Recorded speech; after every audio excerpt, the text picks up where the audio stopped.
So ina maana gani kuwa dola trilionea? Kwa sasa duniani tuna trilionea wa kwanza ambaye ni Elon Musk, ambaye ameweza kufikia thamani ya trillion dollar USD. Tunazungumzia trillion by dollars, tunazungumzia trilionea kwa dola. Sasa hii inaweza ikawa na maana pana, lakini ninachotaka kwenye video hii tujaribu kuzungumza kwamba wengi mtu akisikia trillions anaweza maybe akaiogopa au akaiunderestimate. Sasa tuanze na wale ambao wanaweza wakaidogosha. Kwa wale wanaweza kuidogosha, nilipenda makala moja ya BBC ambayo inajaribu tunasema imejaribu kuonyesha ukubwa wa trillion dollar una maana gani, na miongoni mwa katika kuitamka maana yake, miongoni mwa analysis yao ni kulinganisha na bajeti ya nchi, na wakalinganisha na bajeti za nchi za Afrika Mashariki, na wakaelezea kwa Tanzania sisi ukitazama mwaka jana tunazungumzia bajeti ambayo ilikuwa ni kama ya dola tunasema bilioni 22 something kwenda hapo, bilioni 20 na ukizungumzia trillion dollar kwa USD ni bilioni 1000. Sisi bajeti yetu ya kuiendesha nchi kwa mwaka mzima, mwaka wa fedha 2025-26 ni dola bilioni 20 lakini tunapomzungumzia trilionea ni tunazungumza bilioni 1000 plus, kwa sababu ni 1 point, maana yake ni zaidi ya hiyo trilioni moja, ni trillion na ushehe tunasema. Kwa hiyo bilioni 22 au bilioni 20 ukifanya comparison na billions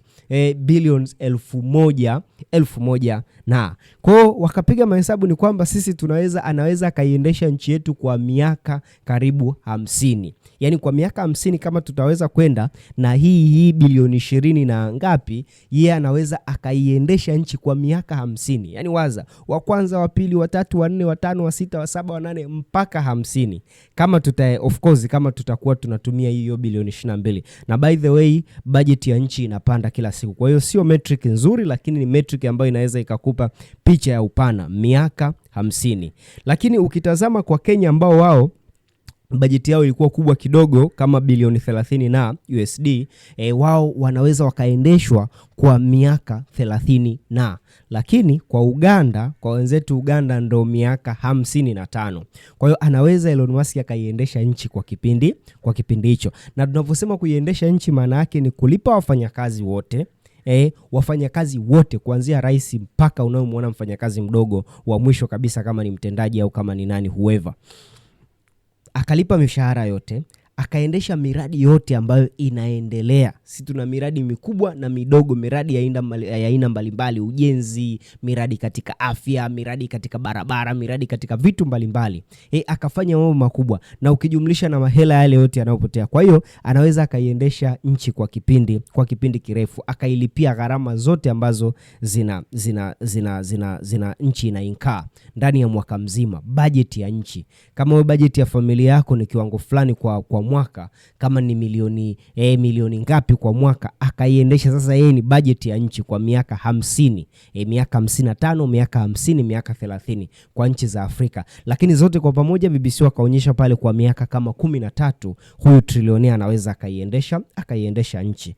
Lakini vile vile ukifanya comparison nyingine, sisi tukiangalia kwa mfano kwenye GDP, thamani ya bidhaa na service na huduma ambazo tunazitoa, sisi tuko kwenye around bilioni ngapi? Bilioni 80-90 kwa Tanzania. 80-90 hapo. 80-90 yani GDP yetu kwa Elon Musk tunaingia zaidi ya mara 10. Can you imagine? Zaidi ya mara 10. Na nchi nyingine kibao. Lakini kitu cha muhimu cha kunoti ni kwamba tunapozungumza kwenye huu trilionea ni thamani ambayo watu wamempa. Hawezi obviously akaitoa. The moment anasema anauza, yani share zake sokoni zina thamani, hisa zake zina thamani ya hiki kiwango. Lakini the moment anasema anauza, ndipo hapo ambapo soko litakolapsi, na likikolapsi hiyo thamani itapotea.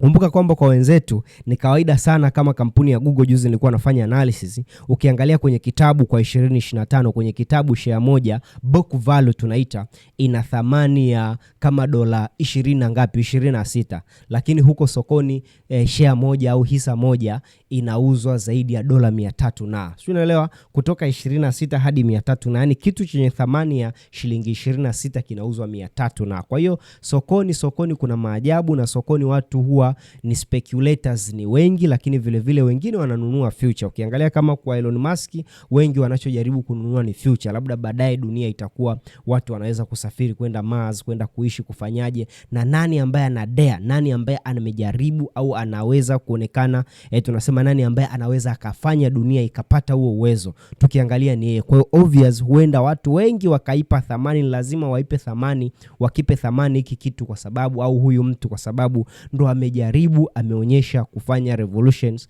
mabadiliko, tunasema mapinduzi ambayo binadamu mwingine hajayafanya. Ndio maana watu wanampa hiyo thamani. Lakini akifanya kosa, likitokea kosa lolote, au kampuni ikashindwa kufikia zile targets, ikashindwa kufanya hayo tunasema makubwa ambayo tunasema watu wanaya-anticipate, wanayategemea, zile hela zinaweza zikapotea ndani ya muda wowote. Kwa hiyo tunasema by trillionaire ni valuation, lakini sio hela kwamba anaweza akazikusanya, kwa sababu hata akisema anazikusanya hapa, sijui zitakuwaje, na hazipo kwenye keshi. Sisi hela zetu nyingi duniani hazipo kwenye keshi, ni asilimia chache sana ya fedha ipo kwenye keshi. Kwa hiyo usifikirie kama anaweza akachukua ile keshi akaishika yote. Lakini kumbuka, na kitu kingine cha muhimu kwamba tunapomzungumzia huyu trillionaire, ukitazama vizuri utaona kwa Afrika mtu namba moja, tajiri namba moja ni Aliko Dangote, ambaye sasa hivi bilioni 33-34. Yani anayetuongoza ni bilioni 30 na,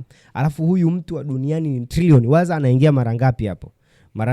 Ukipiga mara 10, mara 20, mara 30, almost inaweza ikafika 30 na. Huyu mtu tajiri namba moja Afrika ndio tajiri black man, ndio tajiri mweusi namba moja hapa duniani. Unaweza ukaimagine kwa Tanzania sisi Mo Dewji utajiri wa bilioni 2.4 2.5 hapo, lakini ukiangalia waza kwenye bilioni 1000 yeye ana bilioni 2 ngapi, anaingia mara ngapi? Kwa hiyo tunapozungumzia trillion ni hela nyingi, lakini cha muhimu tu tujue kwamba ni valuation, ni hela, ni thamani ya sokoni, ni thamani ambayo watu wamempa. Ndio maana inaweza ikapotea kwenye mistake, ikitokea mistake yoyote. Ndio maana wenzetu wako makini sana. Ukisikia Ronaldo kachukua kinywaji fulani alikiweka tu pembeni mbele ya kamera, wale jamaa wakapoteza billions of money ndani ya siku, maana yake ndio hiyo, investors confidence imeshuka. Kwa hiyo huu trillionaire ni investors confidence, kwa sababu ukiangalia kimapato sio kwamba ndo kampuni yenye mapato mengi. Kwa 2025 imetengeneza bilioni kama 18 USD kwenye revenue, na faida hapo na nadhani kama sio mwaka ambao ni negative. Yani kwenye revenue tu general bilioni 18. Thamani sasa hivi ukiangalia imepewa bilioni 700 na. Yani kitu ambacho kinatengeneza mapato ya bilioni 18 kimepewa thamani ya. Kwa ukiangalia hii unajifunza kwamba ni investors confidence, ni tunasema ni imani ya wawekezaji juu ya huyu mtu, ndio maana akapewa thamani yote hiyo. Nini umejifunza kwenye trillionaire? Je, na sisi Tanzania tutatengeneza mabilionea ngapi? Sisi tuna bilionea mmoja tu so far ambaye yuko listed na Forbes, lakini naamini wapo wengine ambao hawajaamua kutaja mali zao public, wachache by the way, huenda tuseme hivyo. Mimi naitwa Mfaume Hassan na hii ni Siri za Vitabu. Umejifunza nini? Tukutane katika somo lijalo.